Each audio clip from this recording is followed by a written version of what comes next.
ठीक है। ये जो D27 चार्ट है ये बेसिकली यूज होता है आपके फिजिकल स्ट्रेंथ, मेंटल स्ट्रेंथ, आपके जो डिसीजेस पार्ट्स होते हैं हमारे, कि हमें बीमारी का जो यदि पता करना हो, यदि एक्सीडेंटल का पता करना हो, तो इन सारी चीज़ों के बारे में जो जानकारी है वो आपका D27 चार्ट देता है, बहुत अच्छे तरीके से बताता है। ठीक है, तो मेथड्स देखिए, मेथड्स वही हैं देखने की जिस तरीके से हम देखते आए हैं। पहली मेथड जो मैंने आपको बताई थी वो है सिंपल वैदिक एस्ट्रोलॉजी की, जिसमें आपको ग्रह अच्छे हैं खराब हैं उसके हिसाब से देखना पड़ेगा। दूसरी मेथड मैंने आपको बताई थी अष्टक वर्गा की मेथड, कि भाई आप अष्टक वर्गा का चार्ट बनाएं। अष्टक वर्गा के चार्ट में जिस हाउसेस में जितने ज़्यादा या कम पॉइंट हैं उसके हिसाब से आप उस हाउस के एट्रीब्यूट्स के बारे में बता सकते हैं कि भाई वो एट्रीब्यूट्स उस प्रोस्पेक्ट से किस हिसाब से रिजल्ट देगा। ठीक है। फिर मैंने आपको एक ट्रांजिट मेथड भी बताई थी, कि यदि आपको 16 वर्गा का यूज करना है और 16 वर्गा का ट्रांजिट मेथड यूज करना है, तो आपको इवेंट आप बता सकते हो कि आपकी लाइफ में इस इवेंट से रिलेटेड क्या क्या हो सकता है। तो बेसिकली इस मेथड को बताने का जो उद्देश्य है वो ये है कि आपको ये पता है कि भाई हमारे जीवन में दशाएं चलती हैं। अब वो दशाएं आपको आपकी बीमारी भी बता सकती है, वो दशाएं आपको आपकी किसी अचीवमेंट्स के बारे में भी बता सकती है, नौकरी के बारे में भी बता सकती है, बिजनेस के बारे में भी बता सकती है, तो बहुत सारी चीजों के बारे में बता सकती है। या फिर ये हम कह सकते हैं कि वो किसी भी हाउसेस के बारे में यदि वो बता रही है तो किसी भी हाउसेस के जो भी एट्रीब्यूट्स होते हैं उसके बारे में वो बता सकती है। तो ये जो 16 वर्गा के जो चार्ट्स होते हैं ये विशेषकर आपको उस पर्टिकुलर इवेंट के बारे में बताते हैं कि इस दशा में आपको क्या इवेंट हो सकता है। यदि शादी का होना है तो शादी के लिए D9 चार्ट का 16 वर्गा देखा जाएगा। यदि मैरिज का आपको यदि प्रोफेशन जॉब का देखना है तो फिर D10 या D6 देखा जाएगा। तो वैसे ही जब हम ट्रांजिट को और दशा को हम अपना 16 वर्गा से अप्लाई करते हैं तो ये जो 16 वर्गा चार्ट है ये कब एक्टिवेट होगा और इसके रिजल्ट कब आएंगे ये आपको उससे पता चल जाता है। और कब क्या बीमारी होगी ये भी आपको उससे पता चल जाता है। ठीक है। तो हालांकि ये सब मेथड मैंने आपको ऑलरेडी डिस्कस कर दिया है, जब आप उसको रेगुलर वे में लगाओगे तो आपको ऑटोमेटिकली आ जाएगा। आज हम D27 चार्ट पढ़ रहे हैं, तो D27 चार्ट पढ़ने के लिए मैं आपको फिर से वही मेथड रिपीट करूंगा एक बार।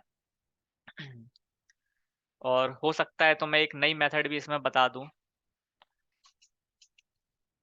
तो देखिए, D27 चार्ट में स्ट्रेंथ पता चलती है, वो चाहे फिजिकल स्ट्रेंथ हो, चाहे मेंटल स्ट्रेंथ हो, चाहे वो किसी भी तरह की स्ट्रेंथ हो आपके शरीर की, उसके बारे में आपको पता चलेगा।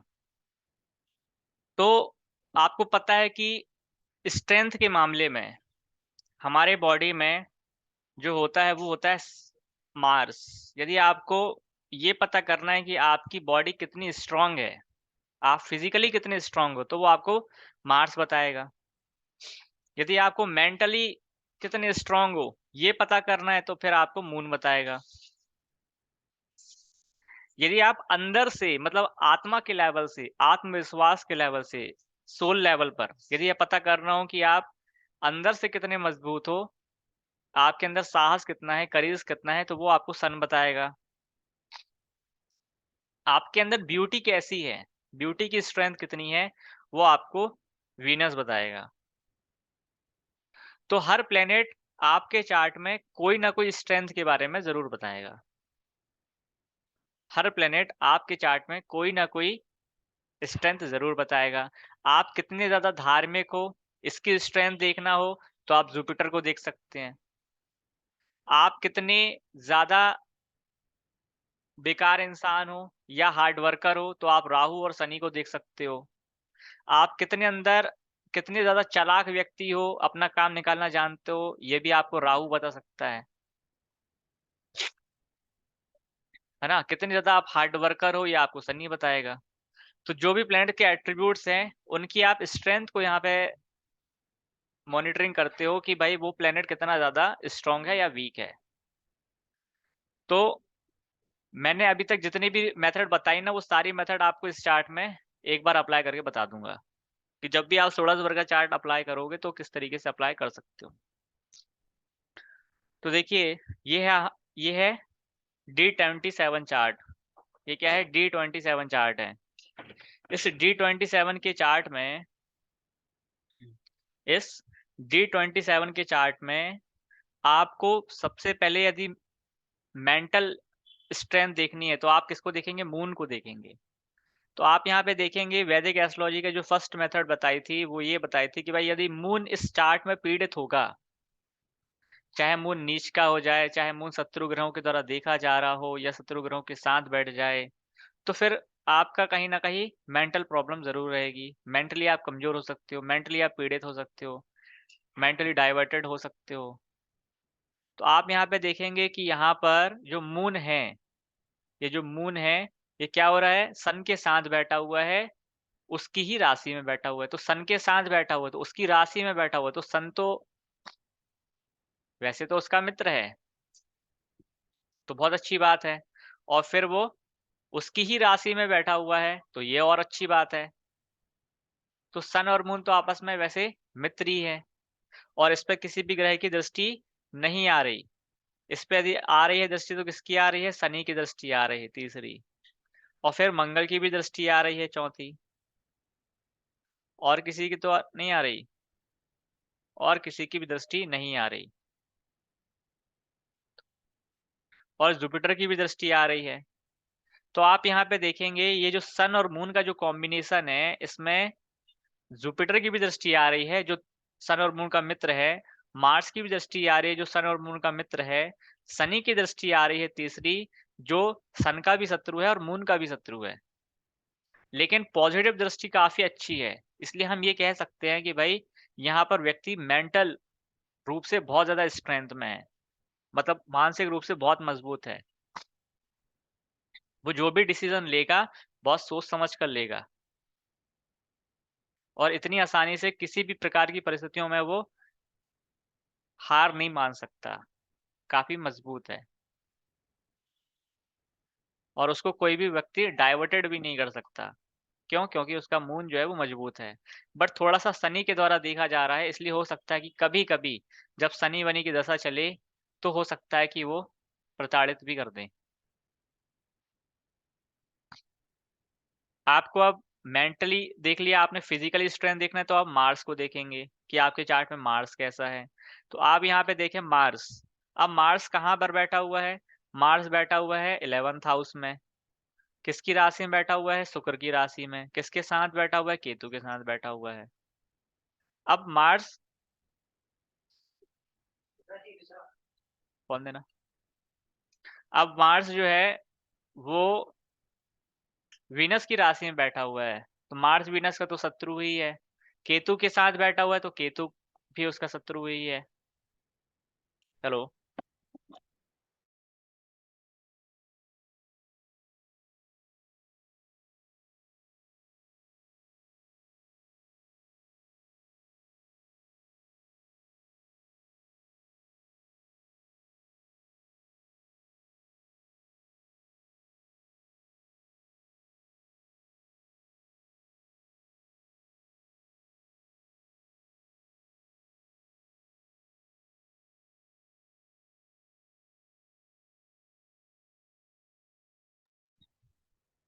तो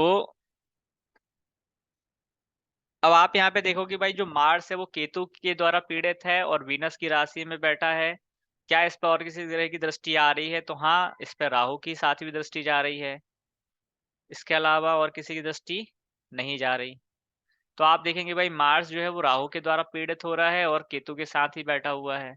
तो मार्स यहाँ पे पीड़ित हो रहा है, तो आप क्या कहेंगे कि व्यक्ति जो है वो फिजिकली थोड़ा सा कमजोर रहेगा। हो सकता है व्यक्ति उतना बोल्ड पर्सनालिटी का ना हो, उतना अंदर से मजबूत ना हो, फिजिकली उसमें कहीं ना कोई दिक्कत बनी रहेगी।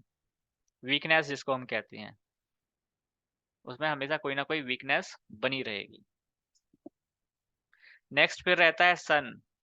आपको यहाँ पे देखना पड़ेगा क्या सन मजबूत है, तो सन आपको इंटरनल मतलब सोल लेवल पे आपको ये बताएगा कि भाई आप अंदर से मतलब आपके अंदर जो करेज होता है, जो ना बॉडी से आता है ना मन से आता है, वो अंदर से ही आता है। कई लोग आप देखते हो कि भाई कई दुबले पतले लोग हैं, लेकिन उनके अंदर काफी अच्छा करेज रहता है। तो वो जो करेज देखना है वो कौन दिखाएगा? सन दिखाएगा आपको। तो सन आप यहाँ पे देखेंगे कि सन मून के साथ बैठा हुआ है, अपनी ही राशि में बैठा हुआ है, तो सन कैसा हुआ? सन यहाँ पे मजबूत हुआ और उस पर ऑलरेडी उसके मित्र ग्रहों की दृष्टि थी, इसलिए सन यहाँ पे जो भी है वो कैसा है? मजबूत है। तो व्यक्ति अंदर से जो करेज लेवल की बात करी जाएगी तो बहुत अच्छा है, भले ही उसके सामने कोई भी बड़े से बड़ा व्यक्ति भी यदि खड़ा रहेगा तो उसमें करेज है, वो लड़ सकता है। यदि सन कमजोर होता तो फिर आप ये कहते कि भाई वो वीक है, उसके अंदर साहस भी नहीं है और बॉडी से भी बोल्ड नहीं है वो। फिर आप वीनस देखेंगे तो वीनस आपको ब्यूटी के बारे में बताएगा कि इस व्यक्ति के अंदर जो ब्यूटी है वो कैसी हो सकती है। तो यहाँ पर आप देखेंगे कि भाई ब्यूटी के लिए हम वीनस को देख रहे हैं। वीनस अपनी ही राशि का है फर्स्ट। और क्या इस पर किसी ग्रह की दृष्टि आ रही है? तो उस पर जुपिटर की दृष्टि आ रही है। फिर और किसी की दृष्टि आ रही है क्या? और किसी की दृष्टि नहीं आ रही, केवल उस पर जुपिटर की दृष्टि आ रही है। तो जुपिटर की दृष्टि आ रही है तो थोड़ा सा शत्रुता है जुपिटर के साथ वीनस का। तो आप ये कह सकते हैं कि भाई वीनस एक सुंदरता का प्रतीक है, तो इसके अंदर एक ब्यूटी तो होगी ही, क्योंकि वीनस यहाँ पे अपनी ही राशि का है।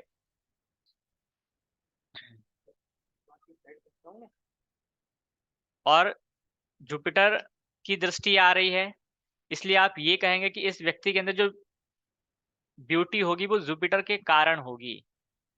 जुपिटर मतलब ज्ञान के कारण हो सकती है, जुपिटर मतलब संस्कार के कारण हो सकती है, स्पिरिचुअल के कारण हो सकती है। तो वीनस क्योंकि चमक है, अब चमक किसी भी तरह की हो सकती है। व्यक्ति दिखने में भी अच्छा हो सकता है, व्यक्ति बोलने में भी अच्छा हो सकता है।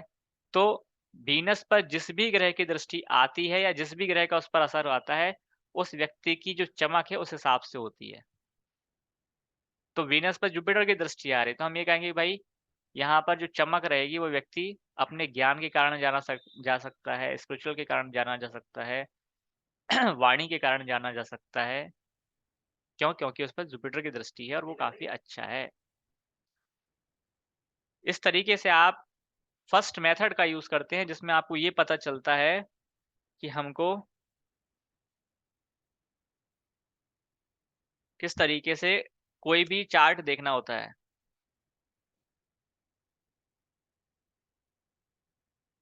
ये वाली मेथड समझ में आ गई? पहले भी बताई है। इसमें क्या घरों का भी प्रभाव पड़ता है कि कौन से घर में प्लैनेट बैठा है? घरों का उतना ज्यादा प्रभाव नहीं रहता, लेकिन इस जी। मेथड में आप केवल प्लेनेट लेवल पर देखें बस कि भाई प्लेनेट कैसे ओके। कैसे हैं। ओके। घरों के लिए दूसरी मेथड है। ओके।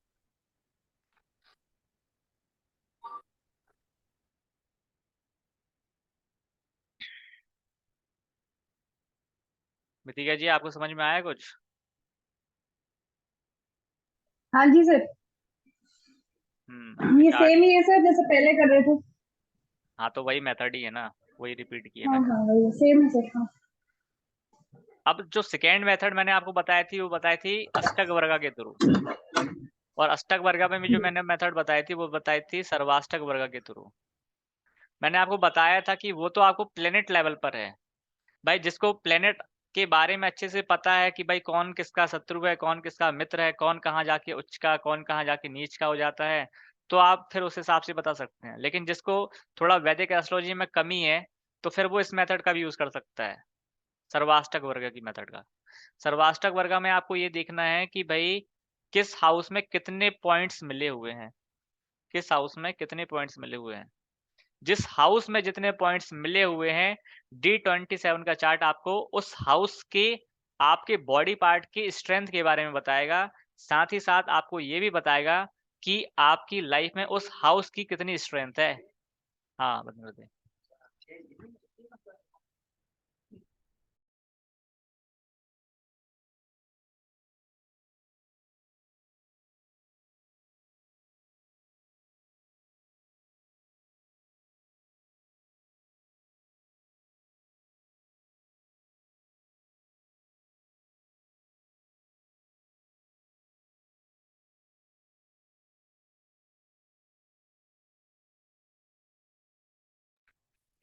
ये आवाज बीच बीच में गायब हो जा रही है या अंकित जी बोल नहीं रहे हैं?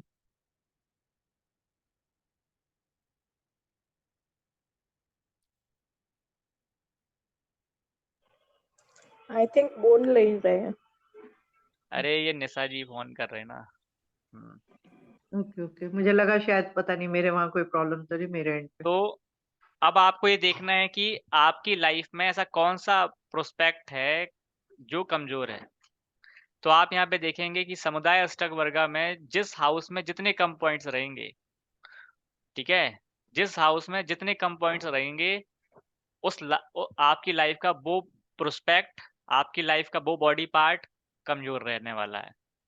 तो आप यहाँ पे देखेंगे कि जैसे फर्स्ट हाउस में 20 पॉइंट्स हैं, तो आप ये कहेंगे कि भाई फर्स्ट हाउस में यदि 20 पॉइंट्स है, तो आप ये कह सकते हैं कि इस व्यक्ति का भाई, यदि बॉडी लेवल पे बात करें तो आप ये कहेंगे कि भाई बॉडी लेवल पे इस व्यक्ति की वीकनेस ज़्यादा रहेगी, उतना ज़्यादा शारीरिक मजबूत नहीं रहेगा, पर्सनालिटी उतनी ज़्यादा उसकी अच्छी नहीं रह सकती। क्यों? क्योंकि फर्स्ट हाउस में कम पॉइंट्स हैं। सेकेंड हाउस में 31 पॉइंट्स हैं, तो आप ये कहेंगे कि भाई इस व्यक्ति का जो फाइनेंशियली है वो काफ़ी अच्छा रहेगा, फाइनेंशियली स्टेटस, इस व्यक्ति का कुटुंब, इस व्यक्ति की वाणी ये काफ़ी अच्छी रहेगी। क्यों? क्योंकि सेकेंड हाउस में काफ़ी अच्छे पॉइंट्स हैं। थर्ड हाउस में 29 पॉइंट्स हैं, तो इस व्यक्ति के अड़ोस पड़ोस के लोग भी अच्छे रहेंगे, इसका कम्युनिकेशन भी अच्छा रहेगा, जो भी थर्ड हाउस के एट्रीब्यूट्स रहेंगे उसमें स्ट्रेंथ रहेगी। क्यों? वहां पे पॉइंट्स अच्छे हैं। फोर्थ हाउस में 31 पॉइंट्स हैं, इसका मतलब क्या है? परिवार का काफी अच्छा सपोर्ट रहेगा, परिवार इसके लिए स्ट्रेंथ के लिए काम करेगा, मतलब जब भी कभी कोई दिक्कत आएगी तो इसका जो फैमिली है वो इसको काफी अच्छे तरीके से सपोर्ट करेगी। फिफ्थ हाउस में 24 पॉइंट है।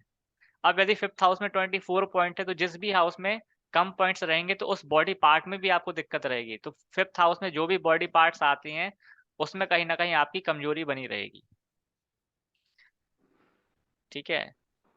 और फिफ्थ हाउस और किस चीजों का है? फिफ्थ हाउस लव का भी है, लव एंड अफेयर का है, लव एंड केयरिंग का है, लव मैरिज का है।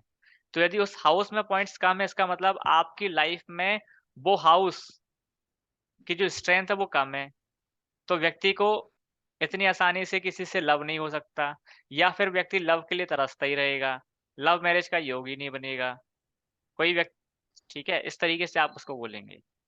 और यदि बाय चांस किसी तरीके से लव अब हो भी गया, तो या तो वो टूट जाएगा, ज्यादा दिन चलेगा नहीं, क्योंकि उसकी स्ट्रेंथ कम है, वरना वो धोखा दे देगा। फिर फिफ्थ सिक्स्थ हाउस में 25 पॉइंट्स हैं, तो सिक्स्थ हाउस भी काफी कमजोरी है यहाँ पर। तो जो सिक्स्थ हाउस की जो बॉडी पार्ट्स होते हैं, आप उसको कह सकते हैं कि भाई वो कमजोर है।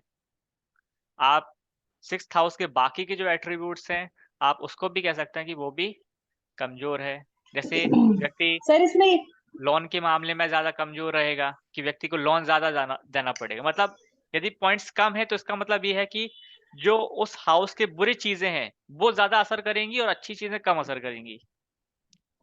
नहीं, अगर पॉइंट्स कम है तो ऐसा नहीं होता सर कि जो अच्छी चीजें हैं वो कर पाएंगे आप, लेकिन जो बुरी चीजें हैं वो इतनी अच्छे से इफेक्ट नहीं कर पाएंगी। ये कॉन्सेप्ट सिर्फ प्लैनेट के केस में काम करेगा। हाँ, वो केवल प्लेनेट के लेवल पे है। ठीक है। जैसे अब यहाँ पे 25 पॉइंट्स हैं, इसका मतलब है कि 25 पॉइंट का मतलब ये होता है सिक्स्थ हाउस में कि भाई आप जो है, अब 26th हाउस के जो बैड रिजल्ट है वो क्या है? बीमारी है, लोन है, कर्जा है, रोग है, शत्रु है ना, रोग ऋण शत्रु। तो ये जो खराब चीजें हैं वो इसको बढ़ा देंगे क्योंकि वहां पे पॉइंट्स कम है। और जो अच्छी चीज है जैसे जॉब है, वो क्या है, जो फाइनेंस है उसको क्या करेंगे, कम कर देंगे। तो खराब चीजों को यदि पॉइंट कम है तो बढ़ा दिया जाता है, और यदि अच्छी चीजें हैं तो उनको कम कर दिया जाता है। अब 7th हाउस है तो 7th हाउस 25 पॉइंट्स है, तो ऐसा व्यक्ति किसी के साथ पार्टनरशिप मैं नहीं कर सकता, और बिजनेस उतना अच्छा नहीं कर सकता क्योंकि वो हाउस कमजोर है। और 7th हाउस के जो भी बॉडी पार्ट्स रहेंगे वो उसको कहीं ना कहीं कमजोर करेंगे। फिर 8th हाउस क्या है, 8th हाउस 34 पॉइंट है, तो ये काफी अच्छा है। तो 8th हाउस के यदि कोई बॉडी पार्ट है, क्या हुआ, बन गया। तो 8th हाउस के जो भी बॉडी पार्ट्स हैं उसमें भी काफी मजबूत रहेगी, और 8th हाउस के जो रिजल्ट हैं उनमें भी काफी मजबूती रहेगी।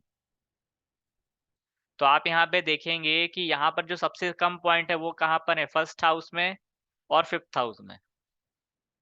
1st हाउस और 5th हाउस, मतलब यदि इस व्यक्ति को कोई बीमारी आएगी भी तो आप ये कहेंगे कि भाई जब इस व्यक्ति का जन्मजात जो बॉडी पार्ट है वो कौन सा रहेगा, वो रहेगा 5th हाउस, क्योंकि 1st हाउस तो ओवरऑल है, लेकिन जो जो 5th हाउस है वो आपका मेन है। तो 5th हाउस से संबंधित जो बॉडी पार्ट्स रहेगा वो आपकी लाइफ में हमेशा आपको ट्रिगर करेगा।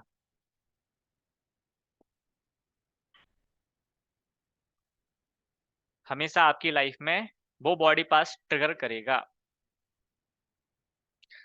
तो ये चीज आप अपने अपने चार्ट में भी देख सकते हो कि कौन सा ऐसा बॉडी पार्ट है जो काफी वीक है। लेकिन इसकी शर्त तभी है जब आपका 1st हाउस कमजोर होगा। यदि 1st हाउस मान लो बहुत अच्छे पॉइंट लिए बैठा हुआ है और फिर कोई दूसरा हाउस में पॉइंट कम है, तो फिर आप उसको उतना ध्यान नहीं दे सकते, क्योंकि वहां पे 1st हाउस की कमजोरी होना जरूरी है। तो इस केस में क्या है कि 1st हाउस भी कमजोर है और फिर 5th हाउस भी कमजोर है। तो फिर आप इसको बोल सकते हो कि हाँ भाई, इसको 5th हाउस से संबंधित जो भी बॉडी पार्ट्स होते हैं उसमें दिक्कतें आएंगी। लेकिन मान लो 1st हाउस मजबूत है, तो फिर आप उसको ये कहोगे कि ये बीमारी तो रहेगी लेकिन इतनी ज्यादा ट्रिगर नहीं कर पाएगी आपको, या कभी बहुत ज्यादा उतना असर देखने को नहीं मिलेगा, लेकिन जब भी मिलेगा तो आपको थोड़ा बहुत जरूर मिलेगा। अब आपने यहाँ पे देखा, आपने यहाँ पर ये चीज देखी कि भाई यहाँ पर 5th हाउस जो है वो काफी कमजोर है, राइट। 5th हाउस कमजोर है, तो यदि 5th हाउस कमजोर है तो आपको भिन्नाष्टक वर्ग का चार्ट देखना है कि 5th हाउस में कौन से ऐसे प्लेनेट हैं जिसने सबसे कम पॉइंट दिए। जिस भी प्लेनेट ने सबसे कम पॉइंट दिए होंगे, जिस भी प्लेनेट ने सबसे कम मंगल। पॉइंट दिए होंगे, वो प्लेनेट से ही संबंधित आपको प्रॉब्लम ज्यादा आएगी, और जब भी उसकी दशाएं आएंगी वो प्लेनेट आपको पक्का आपको इफेक्ट करेगा। तो आप यहाँ पे देखेंगे भाई 5th हाउस में सन ने 3 पॉइंट दिए हैं, मून ने 2 पॉइंट दिए, मार्स ने 1 पॉइंट दिए, मरकरी ने 5 पॉइंट दिए, जुपिटर ने 6 दिए, वीनस ने 4 दिए, है ना, शनि ने 3 दिए। तो सबसे कम पॉइंट किसने दिए, मंगल ने दिए। अब सबसे कम पॉइंट मंगल ने दिए, इसका क्या मतलब है, इसका मतलब ये है कि 5th हाउस क्या है, 5th हाउस के बॉडी पार्ट्स क्या होते हैं, हाँ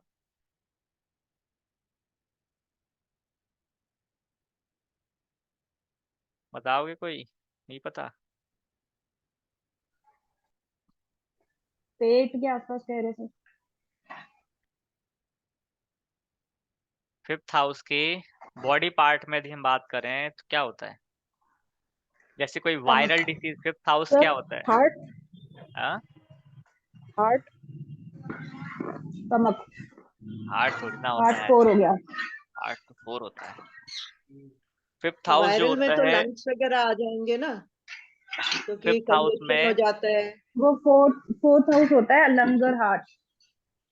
5th तो हाउस वायरल में में तो जो आता अक्सर है वो आता है आपका पूरा स्टमक का लिवर वाला एरिया, हो गया, लिवर लीवर वाला हो एरिया। गया, अपर एबडोमेन हो गया, इंस्टेटाइन हो गया, स्टमक प्रॉब्लम हो गया, डायरिया हो गया, स्पाइनल हो गया, इन्फेक्शन हो गया, है ना, या ब्लड सेल से रिलेटेड कोई प्रॉब्लम आ गई।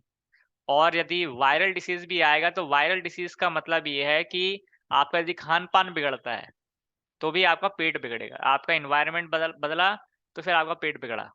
इसका मतलब ये नहीं कि आपको सर्दी जुकाम बुखार हो गया, आपका पेट में दिक्कत आएगी। आपको वायरल डिसीज, जैसे हम कई बार यात्रा की, हमारी एक स्थान से दूसरे स्थान में यात्रा हुई, इन्वायरमेंट चेंज हुआ तो हमें पेट से संबंधित वायरल प्रॉब्लम आ गई कि खान पान हमारा चेंज हो गया। इसका मतलब ये नहीं कहेंगे कि हमें सर्दी जुकाम आ जाएगी। तो इस तरीके से आपको चीज देखनी है कि कौन सा बॉडी पार्ट आपको इफेक्ट मतलब ज्यादा करेगा। 5वां घर जो है स्टमक रिलेटेड हो गया। हाँ, भाजपा तो स्टमक रिलेटेड है। जी।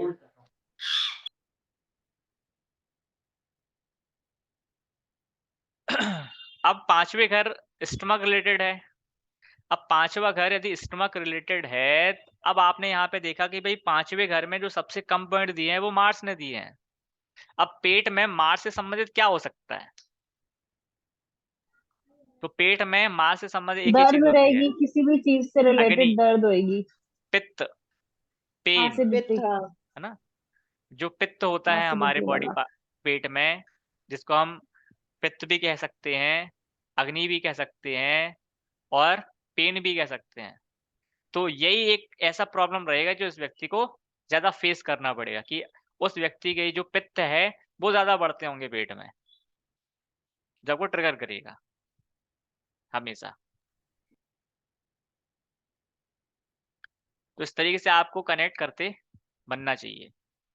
जब तो मेडिकल ये सर भी क्या एजुकेशन मंगल तो पढ़ाया जाता है तब। ऑपरेशन इंडिपेंडेंट का भी होता करेगा? है, तो हाँ, ऑपरेशन भी होता है, तो ऑपरेशन भी हो सकता है फिर, मतलब मंगल है अगर तो, अगर पित्त भी है लेकिन मंगल भी है, पेट से रिलेटेड है, तो फिर ऑपरेशन भी मंगल तो दिखाता है ना वो चीज।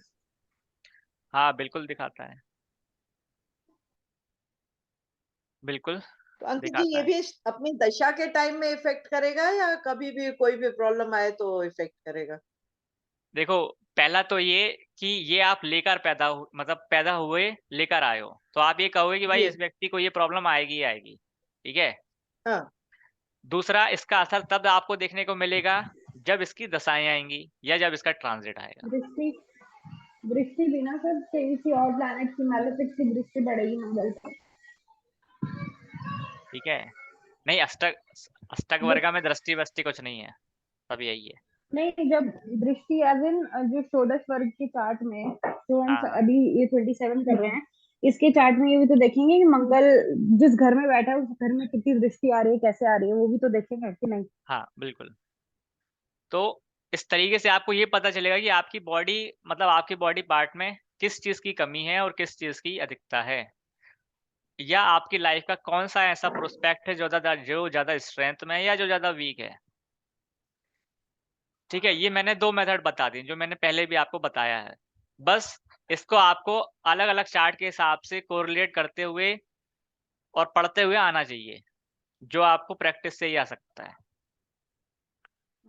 अब जब आप इसको किसी भी दशा से लगाओगे या जब आप इसको ट्रांजिट से लगाओगे तो आपको वहां पे ये पता चल जाएगा कि भाई इवेंट क्या हो सकता है। जैसे भाई कई बार आप पूछोगे कि भाई बीमारी तो होना है, ठीक है, हमें केपी से आपने देख लिया बीमारी हो सकती है, बट वहां पे कई बार हमें ये कंफ्यूजन आ जाता है कि भाई किस बॉडी पार्ट से प्रॉब्लम आ सकती है। तो वहां पर आपको ये षोडश वर्ग के चार्ट बहुत अच्छी तरीके से हेल्प करते हैं, क्योंकि ये उसके भी डीप है। तो आप यहाँ पे देखेंगे, एक इवेंट मैं बता देता हूँ, ये वैसे मेरा ही चार्ट है। तो एक इवेंट मैं आपको बताता हूँ, 17/8/2021। अब वहां पर मैं एडमिट हुआ था, ठीक है। अब उस समय जो दशाएं चल रही थी वो चल रही थी शनि की, राहु की, जुपिटर की, मून की, वीनस की। शनि, मून, शनि, राहु और जुपिटर, इनकी दशाएं चल रही थी, ठीक है। अब देखिए, यदि आपको ये पता करना है कि भाई ये दशाएं चल रही हैं, अब ये दशाएं शारीरिक हेल्थ के हिसाब से कैसी हैं और यदि शारीरिक हेल्थ में भी कोई प्रॉब्लम आ सकती है तो क्या प्रॉब्लम आ सकती है, अच्छी या बुरी, और किस बॉडी पार्ट में। तो आपको ये पता करने के लिए D27 चार्ट का षोडश वर्ग देखना होगा और फिर उसी के हिसाब से ट्रांजिट चार्ट भी लगाना पड़ेगा। तो आप यहाँ पे क्या करेंगे, D27 चार्ट का सबसे पहले तो चार्ट बना लेंगे, फिर उस चार्ट के हिसाब से आप उस समय का, जिस समय का आप देखना चाहते हैं उस समय का आप ट्रांजिट चार्ट बनाएंगे। तो देखिए ये हो गया D27 चार्ट। फिर आपने ट्रांजिट चार्ट बना लिया कि भाई जिस समय का, मान लो आपको अभी का D27 चार्ट का ट्रांजिट देखना है तो आप अभी का ट्रांजिट चार्ट बनाओगे। तो हमने 17/8/2021 का ही ट्रांजिट चार्ट बनाया हुआ है। फिर जो भी ट्रांजिट चार्ट बनाओगे उसको जो D27 चार्ट का लगन है उसके हिसाब से रोटेट करोगे। ये मैंने आपको पहले भी बताया हुआ है।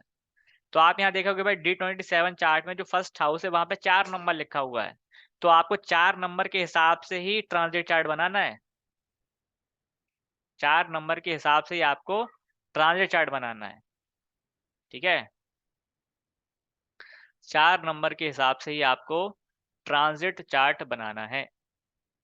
जब ये ट्रांजिट चार्ट आप बना लोगे तब फिर आप यहाँ पर ये चीज देखोगे कि इस ट्रांजिट चार्ट में, अब ट्रांजिट चार्ट में तो भाई बहुत सारे ग्रह हैं, आपको सारे के सारे ग्रह नहीं पकड़ने, आपको केवल वही ग्रह देखने हैं जो दशाओं में चल रहे हैं। केवल उन्हीं ग्रहों को देखना है जो दशाओं में चल रहे हैं। बाकी ग्रहों से आपको कोई लेना देना नहीं होना चाहिए, नहीं तो आपको दिमाग में कंफ्यूजन आ जाएगा कि हम इसका क्या क्या बोल सकते हैं। तो आप यहाँ पे देखेंगे जो दशाएं उस समय चल रही थी वो चल रही थी शनि की, ठीक है। किसकी चल रही थी, शनि की चल रही थी। अब यदि शनि की दशा चल रही है, शनि की दशा चल रही है, तो आपको सबसे पहले तो भाई ये देखना पड़ेगा कि ये जो शनि की दशा चल रही है तो शनि ट्रांजिट चार्ट में कहाँ चल रहा है। तो आप देखेंगे भाई D27 चार्ट में शनि चल रहा है 10वें नंबर की राशि में रेट्रो होकर, ठीक है।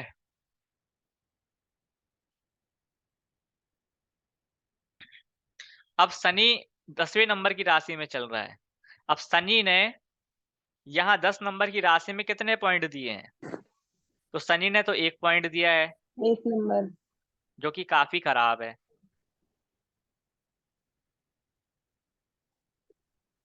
शनि ने 1 पॉइंट दिए जो कि काफी खराब होते हैं अष्टक वर्ग में। फिर राहु की चल रही है, तो राहु आप देखेंगे किस राशि में ट्रांजिट कर रहा है, राहु ट्रांजिट कर वीनस रहा में है देखिए ना। वीनस वृषभ राशि में। तो आप वृषभ राशि में देखेंगे कि 11 नंबर में कितने पॉइंट दिए हैं। अब देखिए, अब राहु का तो आपको भिन्नाष्टक वर्ग दिखेगा नहीं इधर पर, ठीक है। आपको राहु का भिन्नाष्टक वर्ग नहीं दिखेगा। आपको ये देखना पड़ेगा कि राहु किस में चल रहा है, तो राहु चल रहा है वीनस में, तो आप फिर वीनस का भिन्नाष्टक वर्ग देखेंगे। तो आप देखेंगे भाई वीनस के भिन्नाष्टक वर्ग में जो सेकेंड हाउस है वहां पे कितने पॉइंट हैं, 3 पॉइंट है 11th हाउस में। तो ये भी काफी अच्छे पॉइंट नहीं है, ये भी खराब ही पॉइंट है।